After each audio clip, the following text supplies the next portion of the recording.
Hello guys, this is Amar sir and welcome to Amar Classes for English YouTube channel. आज मैं आप लोगों के लिए बिहार बोर्ड का जो हिंदी एग्ज़ाम हुआ था आर्ट्स वालों के लिए 2023 का, उसका आंसर की लेकर आया हूँ एस सीरीज़ का। तो बिना समय गंवाए हुए चलते हैं डायरेक्ट क्वेश्चन पर। तो आपके सामने सबसे पहला क्वेश्चन जो है जल शब्द क्या है। तो जल शब्द जो है वो आपका पुल्लिंग है। जल शब्द क्या है? जल शब्द आपका पुल्लिंग है। देवता शब्द क्या है? देवता शब्द जो है पुल्लिंग है। देवता शब्द क्या है? पुल्लिंग होता है। देवता शब्द आपका पुल्लिंग है। उसके बाद जो है लेकिन संस्कृत में देवता स्त्रीलिंग होता है, लेकिन हिंदी में देवता पुल्लिंग होता है। श्रद्धा शब्द का विलोम शब्द क्या होता है? श्रद्धा शब्द का विलोम शब्द जो है वो आपका घृणा हो जाएगा। वार्तालाप का संधि विच्छेद क्या है? वार्ता जोड़ आलाप। वार्ता जोड़ आलाप। 5वां नंबर में क्वेश्चन देखते हैं। 5वां नंबर का क्वेश्चन है सत्यवाणी शब्द का संधि विच्छेद क्या होता है। तो इसका संधि विच्छेद उत्तर हो जाएगा आपका सत्य जोड़ वाणी। 6ठा क्वेश्चन है आपका नयन शब्द का संधि विच्छेद क्या है। नयन शब्द का संधि विच्छेद आपका ने जोड़ अन है। ने जोड़ अन है। करुणा शब्द का विशेषण क्या होगा? करुणा शब्द का विशेषण क्या होगा? करुणा का विशेषण होता है कारुणिक। अगला क्वेश्चन आपका जड़ का विलोम शब्द क्या है? तो जड़ का विलोम शब्द आपका चेतन होता है। खंडन शब्द का विलोम शब्द क्या होता है? खंडन शब्द का विलोम शब्द आपका, खंडन का मतलब होता है टुकड़े करना, इसका मतलब मंडन हो जाएंगे। ठीक है। क्वेश्चन नंबर 10 आपके सामने है दया शब्द में कौन सा संज्ञा है। तो दया शब्द में है आपका भाववाचक। कौन सा संज्ञा? भाववाचक संज्ञा है। क्वेश्चन नंबर 11 प्रगीत और समाज के लेखक का नाम क्या है। तो सभी आदमी को पता होगा प्रगीत और समाज नामवर सिंह जी के द्वारा लिखा गया एक आलोचनात्मक निबंध था। तो इसका उत्तर हो जाएगा नामवर सिंह। ठीक है। आगे चलते हैं। उदय प्रकाश की रचना का नाम क्या है। उदय प्रकाश की रचना का नाम जो है वो त्रिच है। क्या है? त्रिच। 13th नंबर क्वेश्चन है नामवर सिंह का आलोचनात्मक निबंध कौन सा है। तो नामवर सिंह के द्वारा लिखा गया आलोचनात्मक निबंध जो है वो प्रगीत और समाज है। प्रगीत और समाज। अगला क्वेश्चन है जयप्रकाश नारायण की रचना का नाम क्या है। तो जयप्रकाश नारायण जी ने संपूर्ण क्रांति का भाषण दिया था। आपके हिंदी दिगंत भाग 2 का ये तीसरा लेसन है प्रोज सेक्शन में। अगला क्वेश्चन है आपका जयशंकर प्रसाद की रचना कौन सी है। जयशंकर प्रसाद की रचना जो है तुमुल कोलाहल कलह में है। यह कमायनी से लिया गया है। अगला क्वेश्चन है आपका कि चंद्रधर शर्मा गुलेरी की कितनी कहानियां हैं। तो चंद्रधर शर्मा गुलेरी ने अपने जीवन में 3 कहानियां लिखी हैं।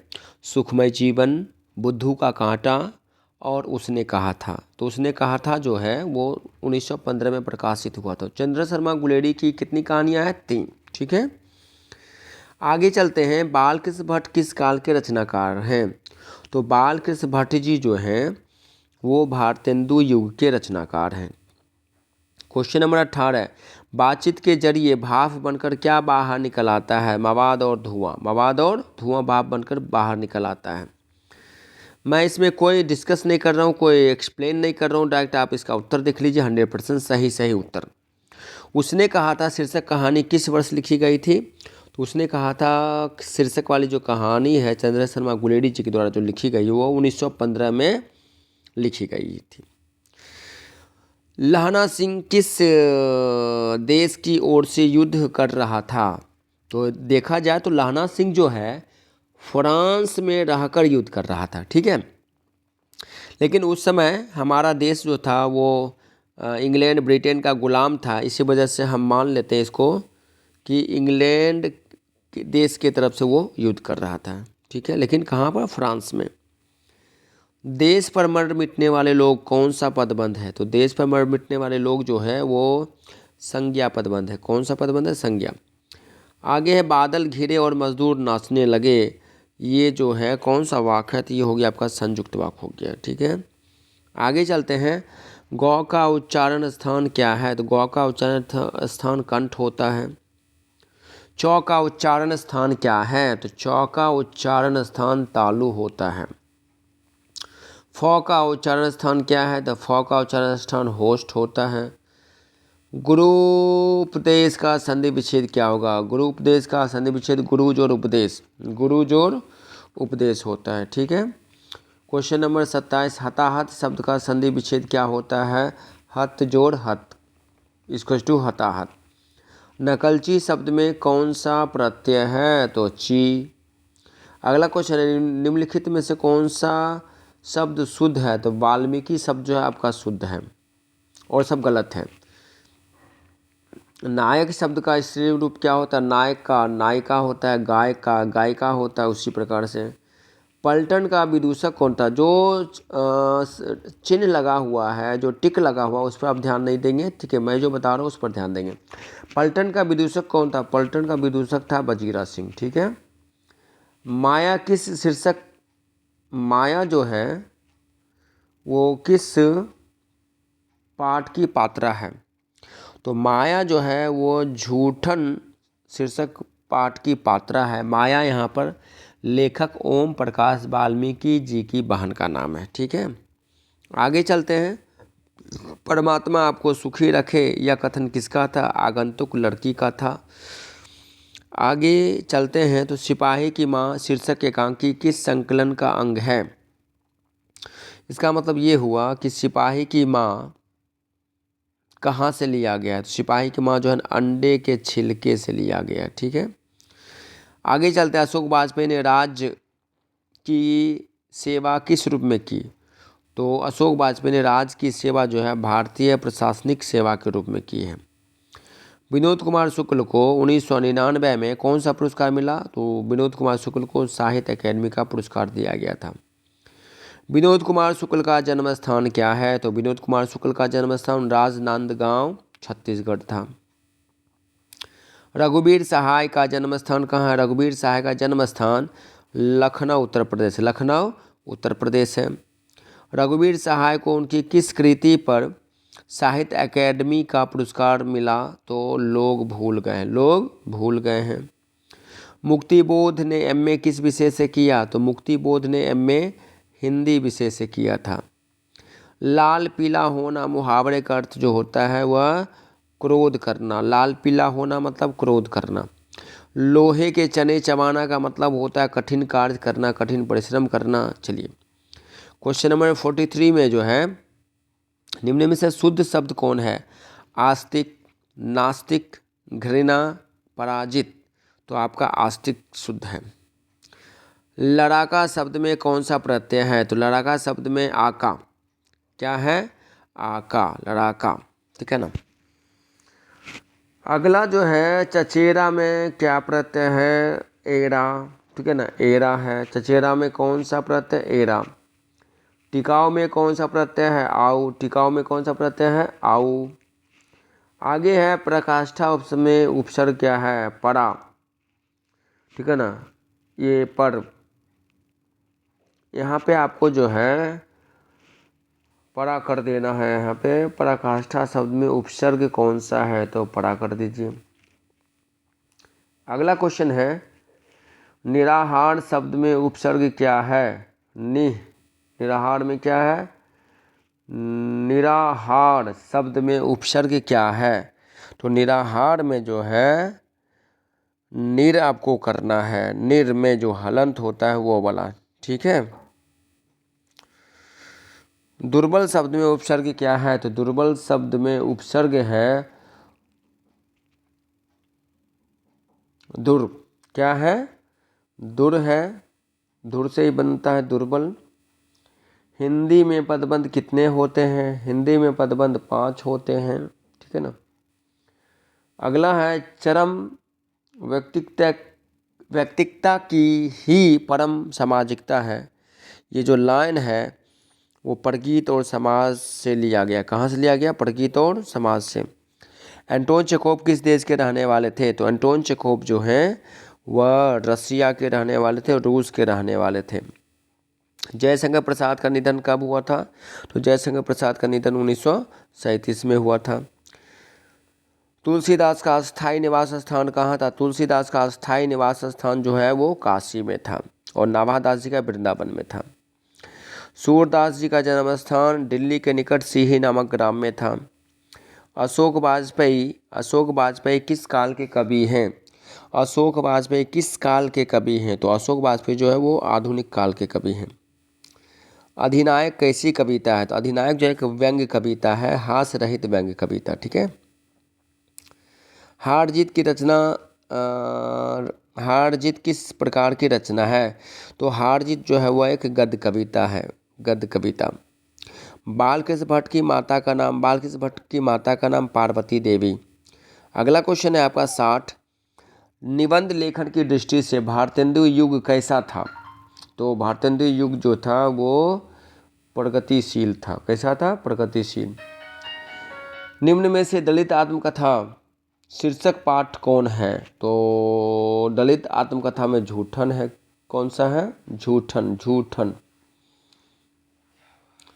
उसने कहा था शीर्षक कहानी में किस शहर का चित्रण है? उसने कहा था, सबको पता होगा, अमृतसर। कुरमाई का अर्थ क्या होता है? कुरमाई का अर्थ होता है मंगनी, इंगेजमेंट जिसको बोला जाता है, ठीक है। 64। लोकनायक किसे कहा जाता है? तो लोकनायक जो जयप्रकाश नारायण जी को कहा जाता है, ये उनकी उपाधि थी। नारी और नर एक ही द्रव्य की ढली दो प्रतिमाएं हैं, ये लाइन कहाँ का है या किनका है? तो ये लाइन है रामधारी सिंह दिनकर जी का, जो अर्धनारीश्वर से लिया गया है। अगला जो है ओ सदा नीरा शीर्षक पाठ का संबंध किस विद्या से है? तो ओ सदा नीरा जो है वो एक प्रकार का निबंध है। चौर कैसा ताल है? तो चौर जो है ना उथले ताल है और मन गहरे और विशाल ताल है। रामपुरवा कहाँ है? रामपुरवा भीती हरवा के पास है। चलिए ठीक है, इसमें मैं ज़्यादा समय नहीं दे रहा हूँ, बस आपको सिर्फ उत्तर जानने की ज़रूरत है, ठीक है। फिर मैं साइंस का जब एग्ज़ाम होगा तो उसमें और मैं आपको अच्छे से डील करूँगा। अभी आर्ट्स का हुआ है, आर्ट्स का मेरे पास बहुत सारे स्टूडेंट कम थे, ठीक है। नेक्स्ट में है आपका गंडक नदी का जल सदियों से कैसा रहा है? तो गंडक नदी का जल हमेशा सदियों से चंचल रहा है। सिपाही की माँ निम्नलिखित में से कौन है? तो बिस्नी है सिपाही की माँ। माँ किसके भय से लाल को गोद से नीचे नहीं उतारती है? शीत के डर से, ताकि उसको उनके बच्चे को ठंड ना लग जाए। अगला है पुत्र वियोग से माँ का जीवन कैसा हो गया? तो सूना सूना हो गया है। झूठन शीर्षक पाठ हिंदी साहित्य की कौन सी विद्या है? झूठन जो है ना वो एक आत्मकथा है। क्या है? आत्मकथा। कलीराम हेडमास्टर किस पठित पात्र का पात्र है? तो झूठन में जो हेडमास्टर हैं ओम प्रकाश वाल्मीकि के, वो हैं कलीराम, ठीक है। नामवर सिंह के ललित निबंध का नाम बताइए। नामवर सिंह ने जो निबंध लिखा था वो था आपका बकलम खुद। कौन सा था? बकलम खुद नामवर सिंह। अगला क्वेश्चन हो गया अंडे के छिलके के रचनाकार। अंडे के छिलके सिपाही की माँ लिया गया था। अंडे के छिलके से सिपाही की माँ के लेखक हैं मोहन राकेश, तो अंडे के छिलके का भी हो जाएगा मोहन राकेश। कलर की मौत के लेखक का नाम क्या है? कलर की मौत एंटोन चेखोव, ठीक है। ज्ञानेंद्र पति की माता पिता का नाम सरला देवी और देवेंद्र प्रसाद चौबे। सरला देवी और देवेंद्र प्रसाद चौबे था, ठीक है ना। अगला क्वेश्चन है रघुवीर सहाय जी के पिताजी क्या थे? रघुवीर सहाय के पिताजी शिक्षक थे। डरा हुआ मन बेमन जिसका बाजा रोज बजाता है, या लाइन जो है किस कविता का है? तो ये अधिनायक का है। 81 में अगर चलते हैं 81 में तो देख लेते हैं बोधा सिंह के पिता का नाम बताइए। तो सूबेदार हजारा सिंह। सूबेदार हजारा सिंह। एक अकालिया सिख कितने के बराबर होता है? तो एक अकालिया जो है कितने के बराबर होता है? ये हो सकता है आपका 1.25 लाख। आपको पता ही होगा 1.25 लाख, ठीक है ना।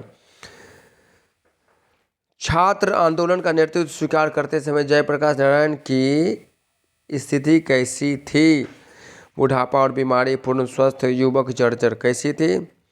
तो स्थिति उनकी जो थी आपका हमारे ख्याल से जर्जर थी। स्थिति कैसी थी? तो जर्जर थी। ये हुआ एक सिर्फ। आगे चलते हैं। दल विहीन लोकतंत्र किसका मूल उद्देश्य है? दल विहीन लोकतंत्र में किसका? मार्क्सवाद और लेनिनवाद का, सॉरी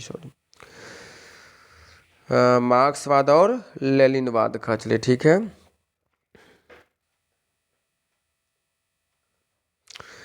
प्रिंस क्रोपोटिन किस विषय के विद्वान थे? तो अर्थशास्त्र के विद्वान थे।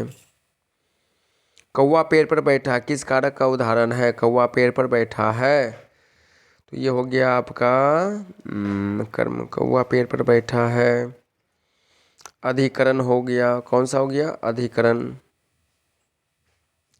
हे भगवान इस गरीब आदमी की रक्षा कर किस कारण का उदाहरण? हे भगवान इस गरीब आदमी की रक्षा कर। हे भगवान, ये हो गया आपका संबोधन, ठीक है ना। मोहन जाता है किस काल का उदाहरण? जाता है वर्तमान काल का उदाहरण है। श्याम ने खाया किस काल का उदाहरण है? खाया पास्ट काल, पास्ट टेंस होता है, भूतकाल हो गया।